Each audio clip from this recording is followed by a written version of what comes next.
Hello everyone. This is the third video in the OpenAI function call series. You can find the links to the first two videos in the comments.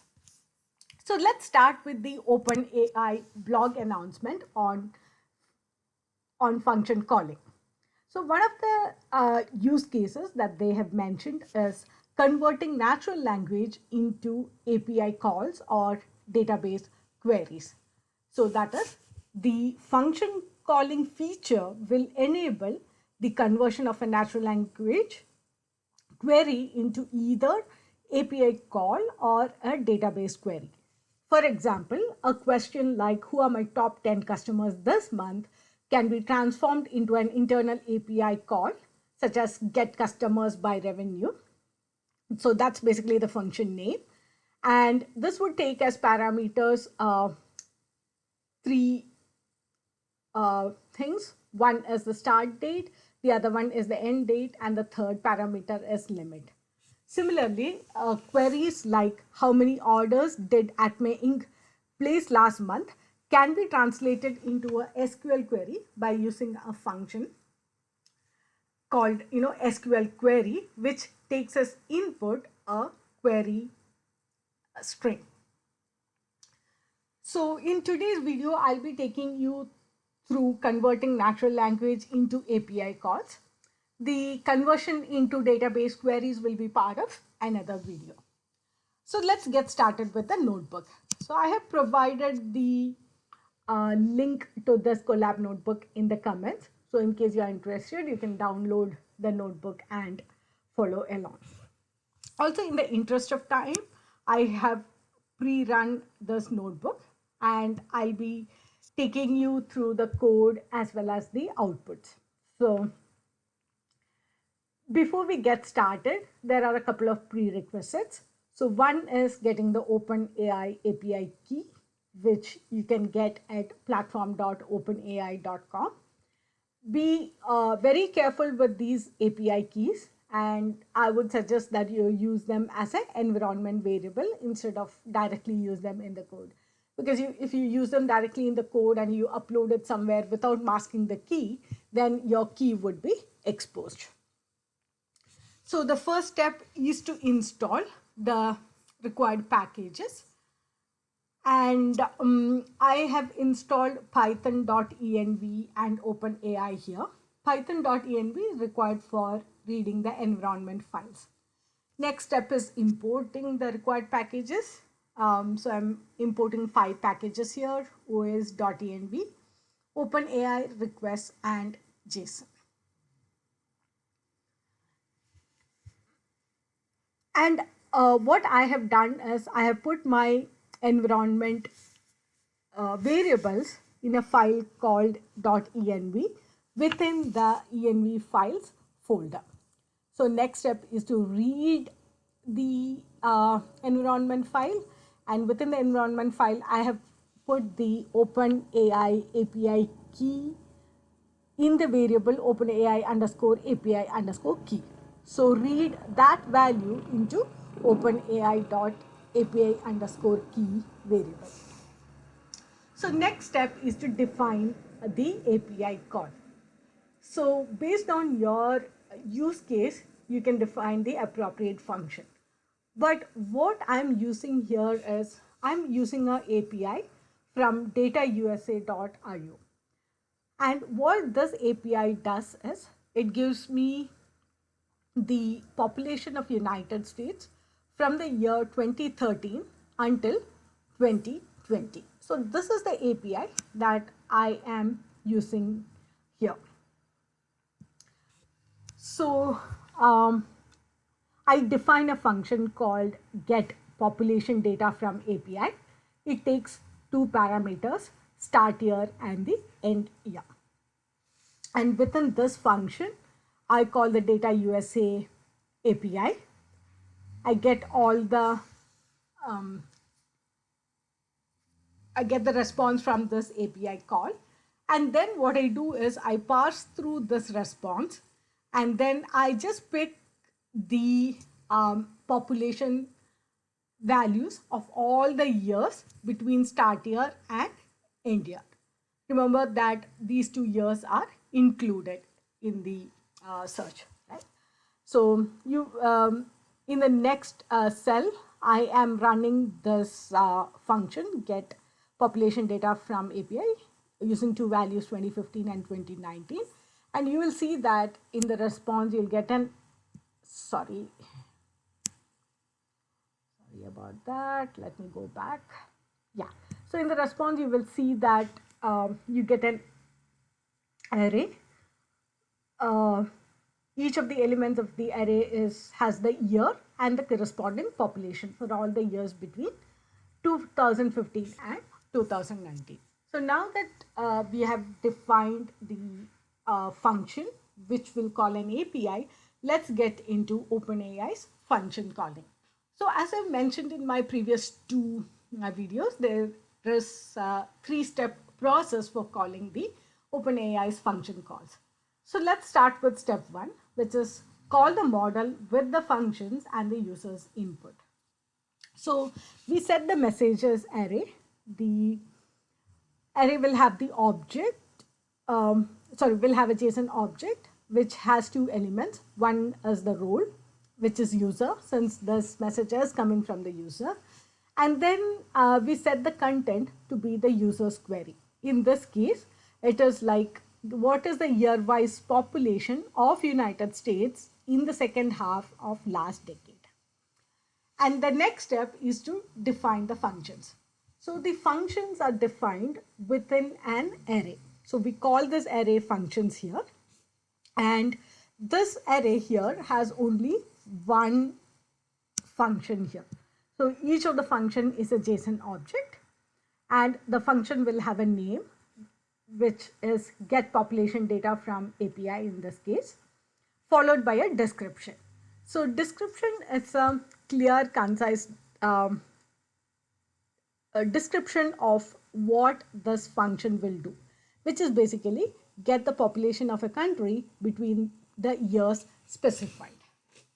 Then we have the parameters, right?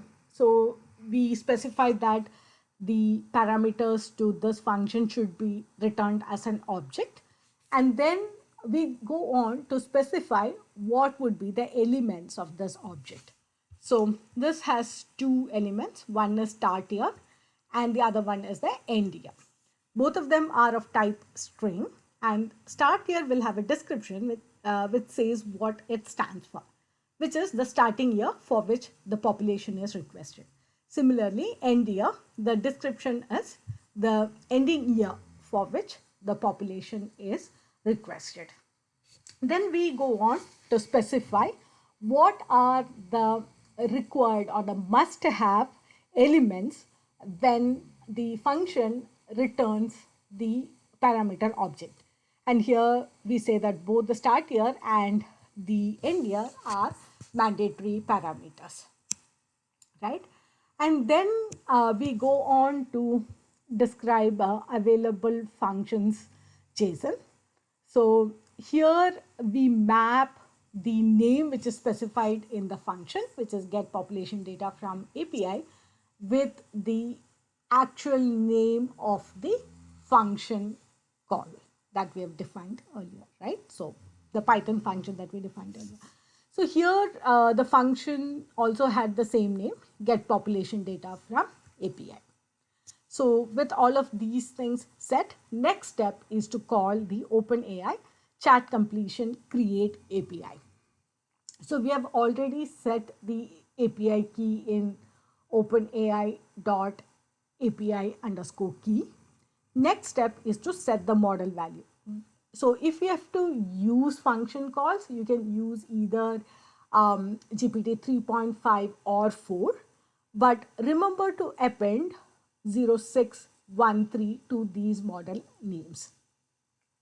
Next step is to set the messages parameter followed by functions. So we set the functions to the array name of the functions.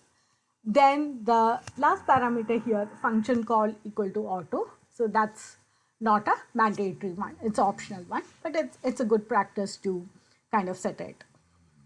So then with that, we come to the end of first step.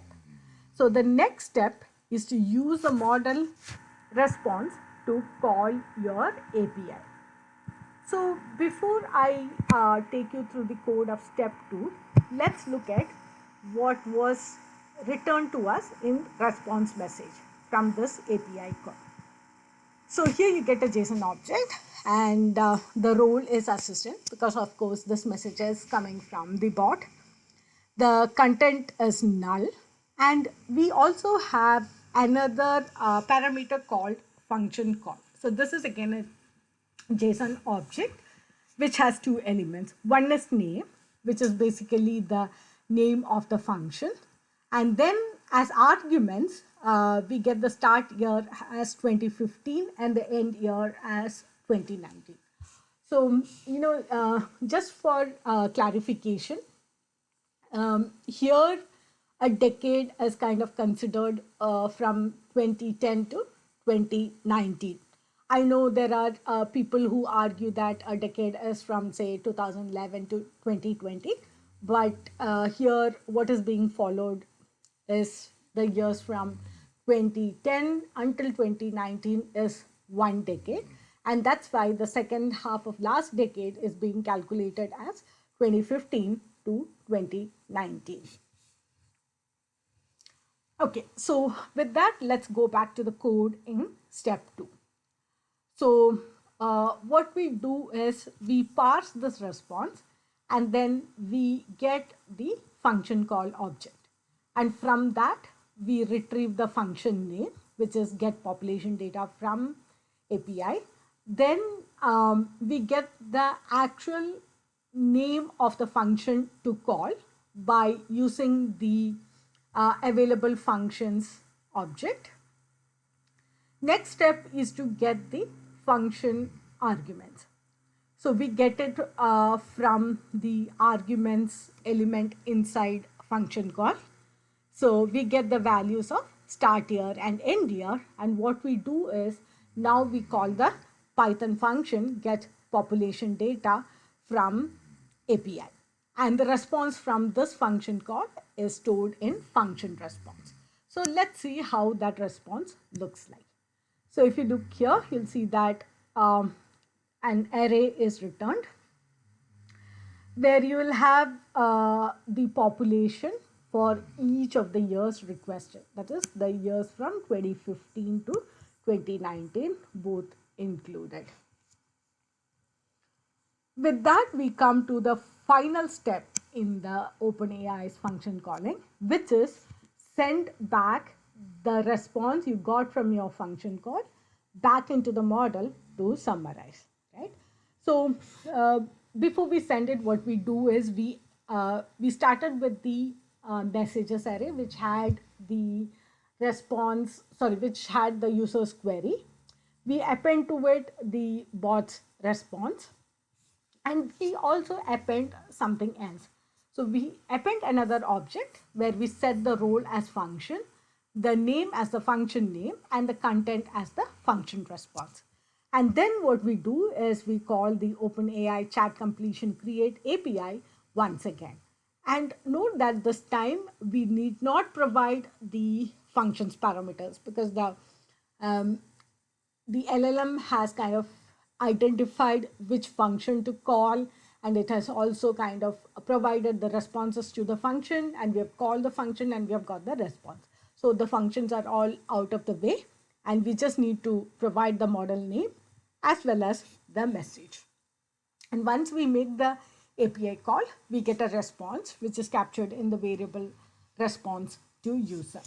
And if you look at the response, you will see that the year-wise population of United States in the second half of the last decade, and it specifies that this is from the year 2015 to 2019, and the values are as follows. So it kind of gives you the details. So with that, we come to the end of this video. Hope you enjoyed it, and in case you did it, please do like this video and subscribe to my channel. And see you soon with the next part, which is converting natural language into database queries. Thank you.